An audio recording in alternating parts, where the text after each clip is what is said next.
हर कोई अमीर होना चाहता है। कुछ लोग जॉब से कमाए हुए पैसे से या बिजनेस से कमाए हुए पैसे से अमीर होना चाहते हैं और उसी पैसे को बाद में री इन्वेस्ट कर देते हैं into the stocks in order to get rich. लेकिन कुछ लोग डरते हैं फर्दर इन्वेस्टिंग से क्योंकि उनकी समझ में स्टॉक्स नहीं आते। वो सोचते हैं ये रिस्की है, गैम्बलिंग है या तो कुछ एक्सपीरियंस्ड लोगों का काम है। हाय, आई एम एहसान फ्रॉम फिन ज्ञान विथ एहसान।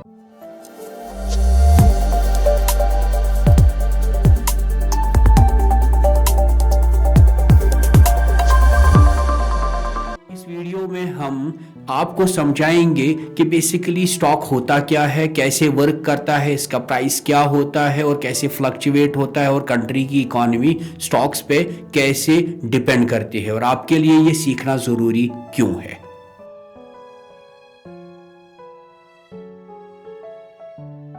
एक स्टॉक होता है ओनरशिप इन द कंपनी। जब आप एक स्टॉक खरीदते हैं आप एक कंपनी का एक पीस खरीदते हैं। चलिए मैं आपको एक एग्जाम्पल से समझाता हूं। मान के चलिए कि मैं किसी एक शहर में रहता हूं। उस शहर में एक दुकान है जो बेकरी की दुकान है जो बहुत अच्छा चल रही है। मैं चाहता हूं कि मैं भी इसमें कुछ पैसे इन्वेस्ट करूं और इस बेकरी की दुकान का ओनर जो है वो चाहता है कि इसको फर्दर एक्सपेंड करे। एक्सपेंशन इन द सेंस के ऊपर एक रेस्टोरेंट बनाना चाहता है, यहां से फर्दर दुकान बढ़ाना चाहता है, ऐसे करके वो एक्सपेंशन करना चाहता है। लेकिन इसके लिए उसके पास बराबर पैसा नहीं है। तो वो क्या कर रहा है, वो मार्केट में जाता है और मार्केट में बोलता है भाई मेरे को ये अपना दुकान जो है इसको सेल पे रखना है। और जो ही वो मार्केट में गया सेल के लिए, इसको हम कहते हैं आईपीओ, इनिशियल पब्लिक ऑफरिंग। वो अपनी दुकान का टोटल जो प्राइस है वो लगाता है लेट अस से 2 CR, 2 करोड़। 2 करोड़ में से वो 1 करोड़ क्या करता है, अपने पास रखता है और 1 करोड़ मार्केट को बेचता है। वो अपने 2 करोड़ के टोटल 2 लाख शेयर बनाता है, 2 लाख शेयर्स। उसमें से 1 लाख शेयर वो अपने पास रखता है और 1 लाख शेयर वो मार्केट में दे देता है। हर एक शेयर जो है वो 100 रुपीस का है। तो मार्केट में उसने 1 लाख शेयर दिए हैं 100 रुपए के हिसाब से और 1 लाख शेयर उसने अपने पास रखे हैं। अगर आप 1 lakh plus 1 lakh 2 lakh, 2 lakh into 100 rupees वही 2 करोड़ होता है। ये होती है कंपनी की मार्केट कैप, ये होती है कंपनी का मार्केट कैप या मार्केट वैल्यू। अब मान के चलिए मैं मिस्टर एहसान गया इस दुकान का शेयर उठाने के लिए। मैंने भी 100 शेयर उठाए। 100 शेयर का पर शेयर मैंने 100 रुपया दिया तो मैंने भी 10,000 के शेयर्स उठाए हैं। लेकिन मेरे पास टोटल 100 शेयर है। अब इस पैसे से इस दुकानदार का क्या फायदा हुआ, इसने अपना एक्सपेंशन कराया, इसने अपना ग्रोथ कराया। लेकिन एज ए इन्वेस्टर मेरा क्या फायदा हुआ, मेरा फायदा यह है कि मेरी मनचाही दुकान जो थी उसमें मेरे को शेयर मिल गया और मेरा पैसा ग्रो करेगा क्योंकि ये दुकान में मैंने पैसे इसलिए डाले हैं क्योंकि ये बहुत अच्छी मेरी फेवरेट दुकान में से थी। अब मेरे पास 100 शेयर हैं। ये मुझे मिला कहां से, आईपीओ से। और कल को मेरे पास कोई आ रहा है, मेरे को भी यार मेरे कोई रिश्तेदार आ गए, बोलने लगे यार मेरे को भी इस दुकान का एक शेयर खरीदना था लेकिन मैं ना उस टाइम पे खरीद नहीं पाया, मुझे पता नहीं चला या व्हाटएवर, या मेरे पास पैसा नहीं था, मैं आज खरीदना चाहता हूं। 1-2 महीने बाद मैंने उसको बोला देख मैं बेचूंगा लेकिन 110 रुपीज का बेचूंगा पर शेयर। उसने बोला हाँ ठीक है मैं 10 शेयर लूंगा तुम्हारे से। तो उससे मैंने 1100 रुपीज उठाए। लेकिन ये सिर्फ मेरे 10 शेयर का फायदा नहीं हुआ, ये सभी का रेट बढ़ गया। आज से जो भी शेयर्स हैं टोटल, हमारे पास टोटल 2 लाख शेयर थे, सभी का 110 प्राइस हो गया ऐसे टोटल। ये हो गया मार्केट कैप हमारा बढ़ गया, मार्केट कैप बढ़ गया। और कितना हो गया? 2 लेट अस से 2 करोड़ 20 लाख और व्हाटएवर, इतना हमारा वैल्यू हो गया। अब कल को अगर मान के चलो कि नहीं, ये शेयर जो है ये और ज्यादा प्राइस पे बिकने लगा, किसी और ने कहीं और से 115 रुपीस का बेचा, तो हमारा जो कंपनी है total 2 lakh into 115 rupees market cap हो गया। तो ऐसे करके कंपनी का वैल्यू बढ़ जाता है जितने का कोई भी शेयर बिकता है। और ये सभी शेयर्स पे अप्लाई होता है कि वो शेयर कौन से थे और कौन से नहीं, सभी पे फर्क पड़ जाता है नई मार्केट वैल्यू का। तो अब इसमें इन्वेस्टर का क्या फायदा हुआ, मेरा क्या फायदा हुआ एज एन इन्वेस्टर?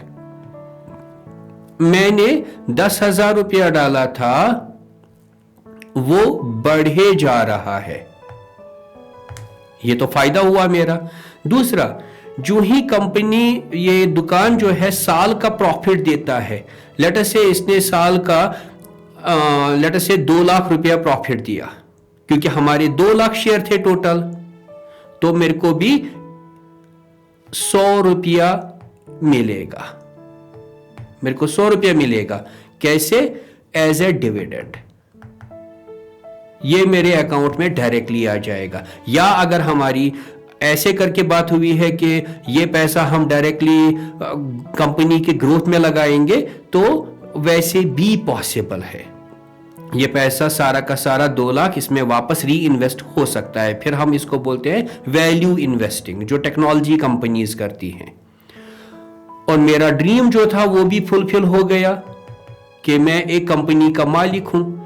और ऐसे करके एज एन इन्वेस्टर मैंने 5-10 कंपनीज ऐसी ढूंढी हैं जो ग्रोथ चाहती हैं और उनको पैसे की जरूरत है, और मैंने उनको पैसा दिया इसी तरीके से जिस तरीके से मैंने इस कंपनी को दिया था।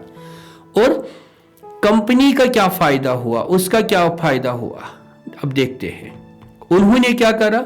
उन्होंने एक्सपेंशन कराया, उन्होंने एक्सपेंशन करा, उन्होंने नई हायरिंग करी क्योंकि हमने एक्सपेंशन करा है। और R&D में भी कुछ पैसा गया कि हम और क्या क्या इसमें डाल सकते हैं और नई चीजें क्या क्या खरीद सकते हैं, और नए प्रोडक्ट्स लॉन्च किए हमने, क्योंकि हमने बेकरी शॉप के ऊपर क्या करा था, हमने रेस्टोरेंट भी खोला था। तो इस तरीके से सबका फायदा हो रहा है। अब शेयर का प्राइस क्या होता है? शेयर प्राइस एक एग्रीमेंट है। मैंने अपना शेयर कितने में लिया था? 100 का। कोई और आया, उसने बोला मैं 110 दूंगा। हमारी जो बात हुई 110 पे हुई, तो ये हमारे बीच का एग्रीमेंट है कि आज से इसका प्राइस 110 होगा। कल को ये कम भी जा सकता है, कल को ये बढ़ भी सकता है। ऐसे डिसाइड होता है शेयर प्राइस।